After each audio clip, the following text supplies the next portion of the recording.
Bismillahirrahmanirrahim. Welcome to the communication skills class. Today we'll talk about the communication skills. This is our first lecture of the course.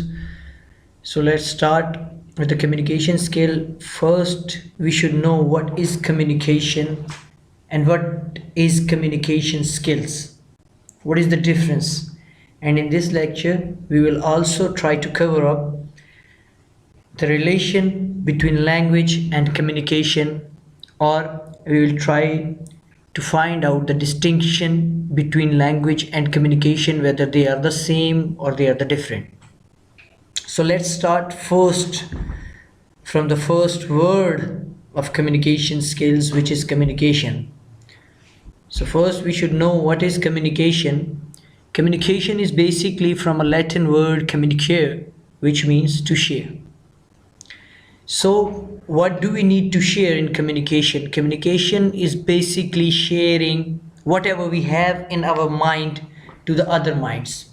In other words, we can say the act of conveying meanings, what meanings we carry in our mind, meanings, what idea we have, what thoughts, what feelings, or whatever the data we have in our mind, or other has in his mind, from one entity or group to another through the use of mutually understood signs, symbols, and semiotic rules.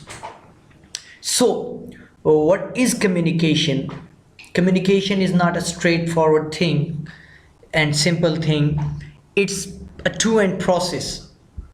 It means whatever the idea, whatever the feelings, whatever the thoughts, information, whatever the idea, one mind, one person, or from any one entity which carries, when it is conveyed to the other recipient, other entity, that is called communication. So communication is a two-way process basically. It necessarily needs two ends. If a person is speaking, let's discuss in this way. If I'm speaking standing in front of a wall and talking something to it, if I'm speaking to a wall or you are shouting in front of a wall, what do you think? Is it communication? I don't think so. Why it is not communication? It's not communication. On one end I am speaking, on other end you are shouting, but it is not communication. Why? Because on the other end there is no recipient. So when there is the absence of recipient, there is no the second end available over there, then there is no communication. So that's why this is not single-ended process, this is a two-way process. But the same instance, if I'm not standing in front of a wall but standing in front of a person and using the same words which I was using in front of the wall, it will be communication. Why it will be communication? Because there is a recipient, there is the second end. So that's how we can say the communication is basically, we can say, a process, an event of conveying the ideas. So there can be two different kind of participants of our communication. There are four possible sets of the both ends. So sender and receiver, these are the basically two main ends. As I am speaking to a person, I am sender, and he is receiving my message, he is receiver. So what are the four possible sets? Individual to group. There may be an individual like I am at the moment, and I am talking to a class, so that is a complete group. So this is one communication. This is individual to group communication.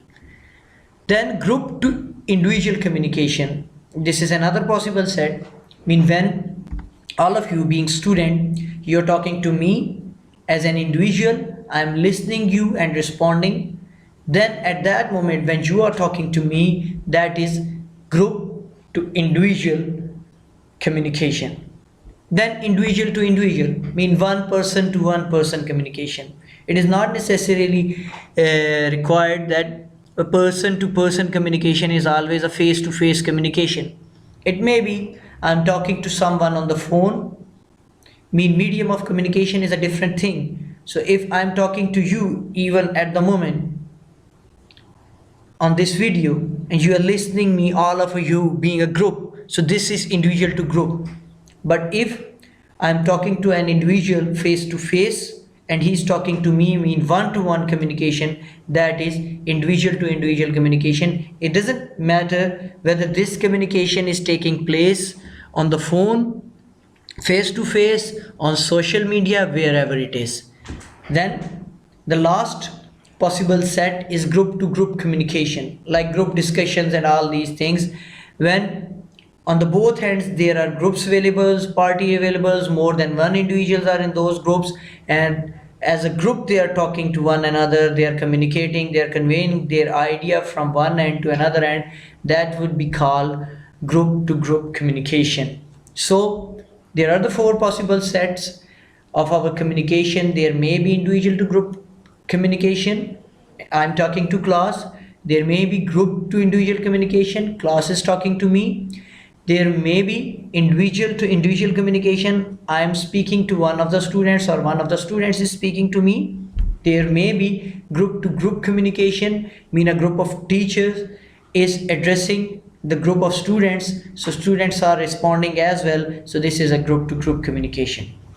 So this is basic of communication, mean basically this is about conveying the ideas, conveying the thoughts, feeling, or whatsoever we have in our mind. But the second part now we'll talk about in our communication skills. This was communication and now we should move on towards skills. What is skill? Skill is basically the ability to do something well, mean ability of someone, my ability, your ability, anyone's ability. So what would be the communication skill then? Communication skill then will be ability of communicating. So if you have good ability of communication, you have good communication skills. I have good ability, I have good communication skills. So this is all about the skills. So why we are studying this communication skills course basically, and why this is not only called communication course? Because in this course we try to polish our skills, our ability to communicate. In the word, mostly whatever we are achieving, that is based on our communication. So that's why we need our skills up to the mark and very good to get our desired results. So now why this skill is a bit very important in our life? Definitely I have taken a kind of mathematical kind of example for you.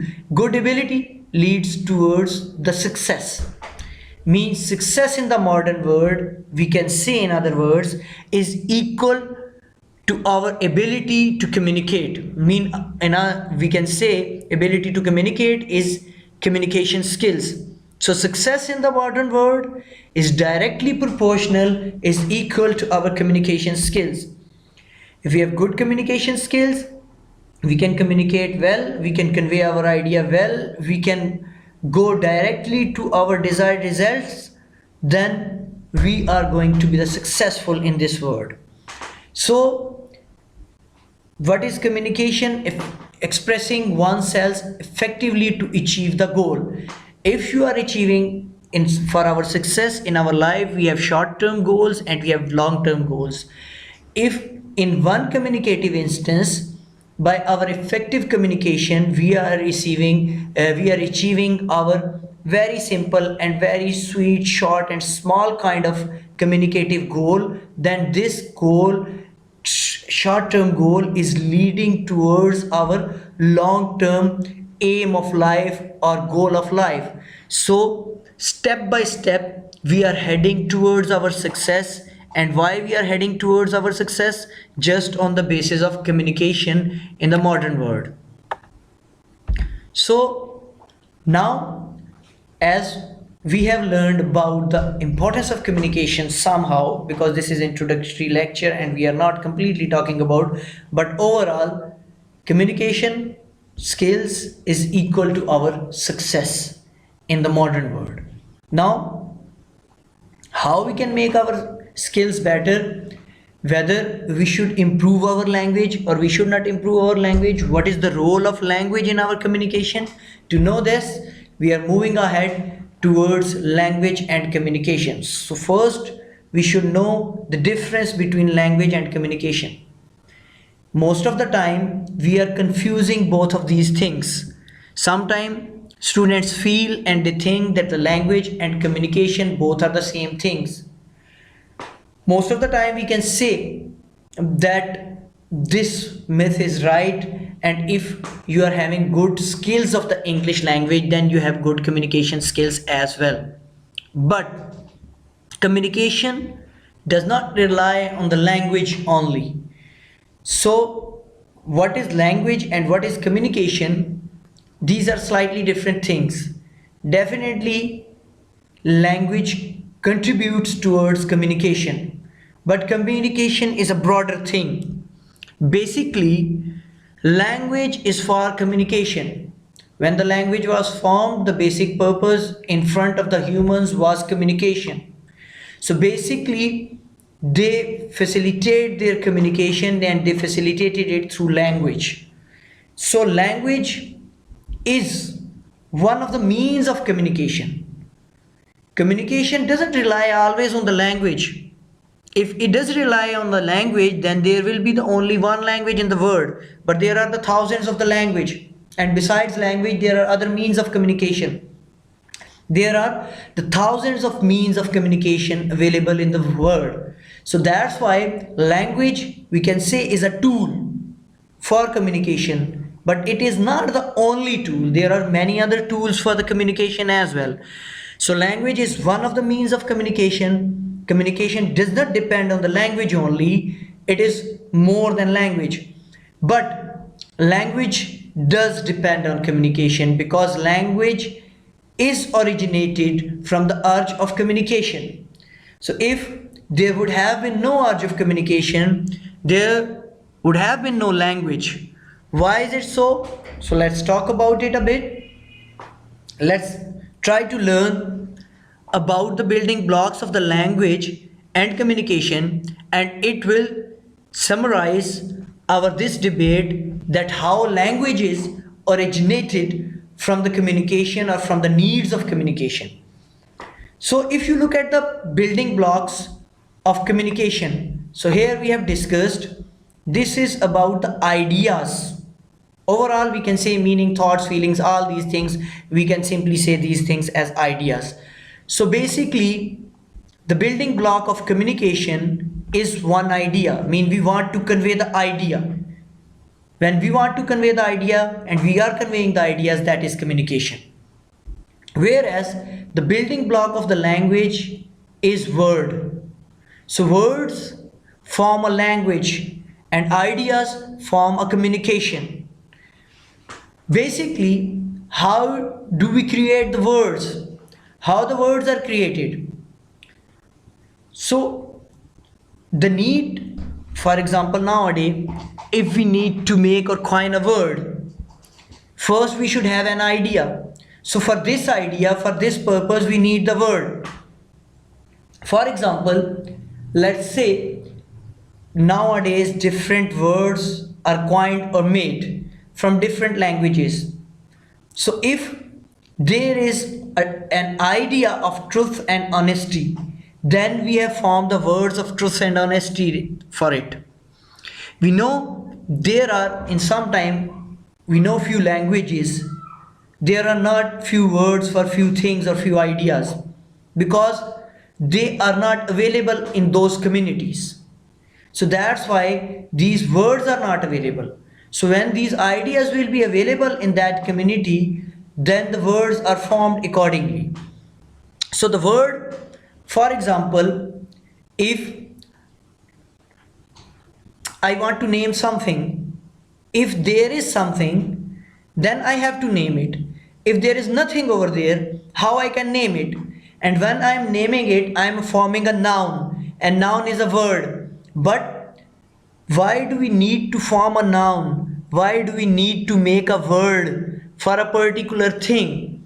Because there is a thing. If there is no thing available, then there is no need of a word. There is no need of that noun. But if there is a thing which we see, we look, and we think what it should be called.